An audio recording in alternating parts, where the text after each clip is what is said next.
కృష్ణా తీరంలో పండిత వంశంలో పుట్టి వికటకవిగా పేరొందిన రామకృష్ణుడు జీవిత కథతో తెలుగులో 2 చిత్రాలు వచ్చాయి.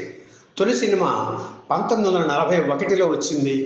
తెనాలి రామలింగ కవి బాల్యం నుంచి మొదలయ్యే ఈ సినిమాలో మాస్టర్ రాజు చిన్న రామకృష్ణుగా, ఎస్పి లక్ష్మణస్వామి పెద్ద రామకృష్ణుగా, పారుపల్లి సుబ్బారావు రాయలుగా, తదనంతర కాలంలో నిర్మాతగా దర్శకుడిగా పేరు తెచ్చుకున్న ఎల్వి ప్రసాద్ ఇందులో తిమ్మరసుగా నటించారు.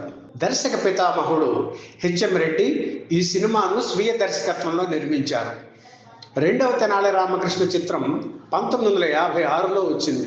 సరిగ్గా 70 ఏళ్ల క్రితం జనవరి 12న విడుదలైన ఈ సినిమాలో తెనాలి రామకృష్ణగా నట సామ్రాట్ అక్కినేని నాగేశ్వరరావు, శ్రీకృష్ణదేవరాయలుగా నటరత్న ఎన్టీఆర్ నటించారు. అక్కినేనికి ఇది 48వ సినిమా, ఎన్టీఆర్కు 40వ చిత్రం. దర్శక నిర్మాత బిఎస్ రంగా తెలుగులో తీసిన 2వ సినిమా ఇది. కన్నడ రచయిత సిహెచ్ వెంకటరామయ్య రాసిన నాటకం ఆధారంగా తెనాలి రామకృష్ణ చిత్రానికి సముద్రాల రాఘవాచార్య స్క్రిప్ట్ తయారు చేయించారు.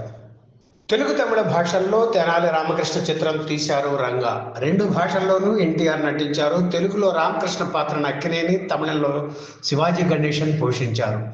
జమున, భానుమతి 2 భాషల్లో నటించారు.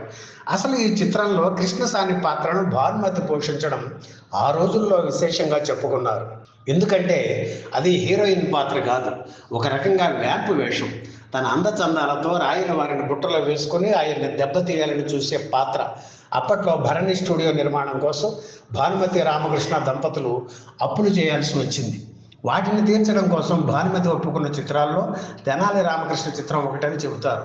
ఈ సినిమాలో రామకృష్ణుడు భార్యగా జమున, శ్రీకృష్ణదేవరాయల సత్యమణి తిరుమలాంబగా, అటు జయలలిత తల్లి సంధ్య నటించారు. తిమ్మరసుగా నాగయ్య, తాతాచార్యుల వారిగా ముక్కామల నటించారు. రామకృష్ణుడి పాత్రను అక్కినేని అత్యద్భుతంగా పోషించారు. చిత్రంలో ఆయన రకరకాల మారు వేషాల్లో కనిపిస్తారు. లేడీ గెటప్లో కూడా కనిపించి ఆకట్టుకున్నారు. ఇక రాయల వారిగా ఎన్టీఆర్ అత్యద్భుతంగా నటించారు. ఎన్టీఆర్, అక్కినేని పాల్గొన్న సన్నివేశాలు ప్రేక్షకుల్ని అలరించాయి. రాయల వారి హాస్యప్రియత్వానికి, రామలింగ కవి చతురతకు ఈ సినిమా అద్దం పట్టింది. సంగీత దర్శకద్వయం విశ్వనాథన్, రామమూర్తి స్వరపరిచిన పాటలన్నీ ఆకట్టుకున్నాయి. చందన చర్చిత నీల కళేబర, చేసేది ఏమిటో చేసేయి సూటిగా పాటలు ఎంతగానో అలరించాయి. ఈ సినిమాలోని పాటలన్నీ ఒక ఎత్తు అయితే, ఘంటసాల పాడిన పద్యాలు మరొక ఎత్తు.